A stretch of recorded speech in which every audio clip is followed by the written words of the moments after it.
Hi guys, as you can see, living my best life, wind in my hair and beer in hand. And yeah, going to a local music festival today. So you can take your own beers, but I think they've got like beer stands as well. So you never know, I might do a little video, we shall see, just to vary up the content a little. But I've still got about an hour or so to get ready and things like that, so I thought I'd have a beer because I'm going to be drinking all day anyway, even though I'm in work tomorrow. So hopefully, because I'll be taking a lot of water, that shouldn't be too bad. Anyway, so today we're going back over to BrewDog and we're having a look at the East Coast Crush, which is a New England IPA, clocking in at 4.8% ABV. Picked up a 4-pack of this from my local co-op, who seem to have, most of the time anyway, whatever the latest seasonal is from BrewDog. In fact, their range is growing a little bit each time. I don't know if it's like that in other co-ops, but they're actually showcasing fairly local breweries, because you could get a few Shindigger beers in the local co-op. You can get Seven Brothers, some of their beers. I can't remember what they're called, the Manchester... The artwork's always like of cityscapes of Manchester in the 500ml bottles. But yeah, it's good to see that. Although it'd be good if they had some of the, more local breweries, like stuff from Prospect Brewery out of Standish. Let's see, even the likes of First Class Ales. It'd be good to see them go a little bit closer to home, even like the Southport Brewery. But you know what, I'm not going to complain because it gives me great options, a 10-minute walk away. And they're still doing the Clockwork Tangerine. And this 4-pack wasn't in the fridge. In fact, it was like tucked away on like the sections at the end of aisles. So I could have just completely missed this. But yes, I picked up a 4-pack of this for £6.50. I'd heard a lot of good things actually before trying it. I know BrewDog's Hazy Jane is a really nice hazier New England style IPA. And I'm not going to lie, for the past sort of year or so, I've not really been too impressed with BrewDog's paler offerings. Although Clockwork Tangerine was really nice. Not tasting like I remember it used to taste though, before they, did it regularly. But yeah, I'm not gonna complain at all, because it gives you great options when you need to count the pennies and want to have a few drinks. So yeah, I thought I'd do a review of this while I get ready. And by the time I finish this, I'll probably only have about half an hour to get ready. So yeah, I've already had a couple of cans of this, and I'm probably going to take the last one to the music festival as well as some other beers. And I did really enjoy Hazy Jane as well, so this is sort of like, I think this is a lower ABV than Hazy Jane. A beer that I owned the t-shirt before I actually tried the beer, but that's just me. Hey, at least I'm not one of these people who doesn't know who the Ramones is, but still has a Ramones t-shirt. Anyway, beer in a glass then, and that is looking absolutely lovely. Thick, juicy. It's that a little bit, yeah, it's just dirt on the outside of the glass apparently. And as you can see with the bubbles sticking to it, dirt on the inside. So beer snobs, I do apologise. But yeah, that is looking juicy and thick. Nice and hazy. Beer poured with 2 fingers worth of a nice foamy white head. Certainly looking the part. Let's give it a sniff. It smells really good, really aromatic. Loads of melon coming through. A little bit of pineapple. Hint of mango. Then you get the underlining citrusy tones, grapefruit, blood orange, satsumas, that sort of thing. then there's like a little sweet, sherbety edge. Then you get that slight oniony, garlicky aroma. Tell you what, it looks and smells really damn good. So let's give it a taste. Cheers, guys.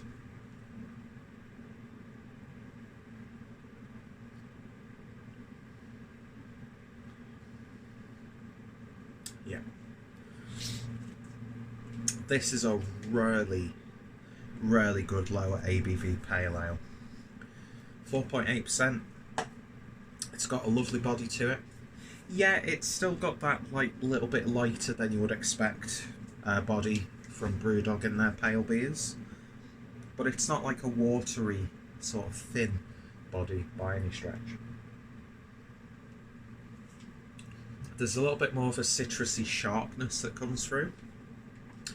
Those tropical tones you got are still there, but they do slightly subside, and that sweetness you'd get from those fruits does subside as well. But yeah, lovely malt build on this. Nice crisp, bready malt character, which is complementing those hoppy tones. Excuse me. Just the right amount of carbonation. There's a little bit of a gooseberry tartness with this, which just makes it a little bit more refreshing. So you get like bitterness from about 2/3 onwards into the beer, and it finishes really nicely. There's like an oniony earthiness on the back end. Gotta say, 4-pack of that for £6.50. You really can't go wrong. You really cannot go wrong.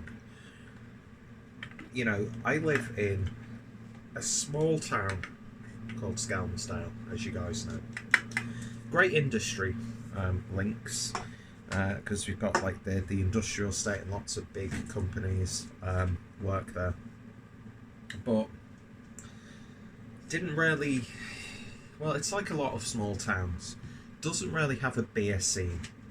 Even though we've got a microbrewery now, Claybrow, which, if I remember correctly, is really close. But my geography of my own hometown is terrible, so take anything I say in that regard with a pinch of salt. But yeah, we've got good transport links. We've got a train station, which, you know, as long as you're not travelling on weekends, you should be okay. And coming back after 6 o'clock, because they don't run. So I could get to Liverpool or Manchester really quickly. I've got Wigan, which is a burgeoning beer location as well. I just found out that one of the local pubs is having a garage tap takeover. So I'm really quite lucky. Do you know what I mean? And now my local Asda started to broaden their range slightly. You can get Juice Box from 4Pure for £3 a can. Absolute bargain. Beautiful beer. The Asda in Wigan, the start to stock some of the tall boy Bad Beer Co. Or Bad Beer Co. Bad. It sounds terrible. It sounds like a diss. You know which brewery I'm talking about. They did the Boston Tea Party, which had quite a buzz when it was first released. And now I've got a co-op which has a sort of really nice surprise rotational series of beers, which is a 10-minute walk away, so 10-15 minute walk away. So I'm getting me exercise when I'm buying beer. Get me exercise going to Asda when I'm buying beer. So whoever says beer's unhealthy for you, it's just not doing beer right, are they? Let's face it. So my point to the story is getting access to beers like this from being a boy from a small town. Fantastic times. And yeah, is it going to be the best New England pale ale you've ever had? No. I was lucky enough to get a couple of Treehouse cans. Completely wipes the floor with beers like this. But, you know, BrewDog, I can't imagine them brewing this beer to compete with stuff like Treehouse. Do you know what I mean? And for a beer that's going into mass production for primarily supermarkets, because I'm sure you can pick this up in the bars, in the fridges, and they'll have it on tap from time to time. But yeah, lovely, lovely stuff indeed. In fact, it's got a lot of tartness in this can. which is coming out, which I actually really like. So I don't know if that's fully what the beer should be, but I'm not going to complain. So in terms of a rating then, we're going to have, I'd imagine, a month more or so of this obscene warm weather.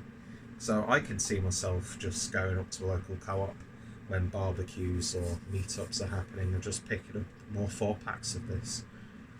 Because it's really nice, especially for its ABV. I think they've done an absolutely wonderful job. So in terms of a rating then, on BrewDog's East Coast Crush, I'm going to give that one an 8.5 out of 10. I really, really like that. So nice. It's flavoursome, got a nice body to it.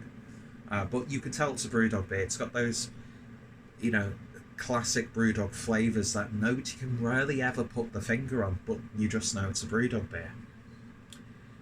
Whether that's a good or a bad thing, that's for you to decide, but I just think this beer it's lovely. It really, really is. And perfect accompaniment to a local music festival, so I'm going to be very happy. Although I have got some track and dare and juice box to take with me, as well as a 6-pack of Pabst Blue Ribbon, because that's a beautiful beer in itself for a completely different reason.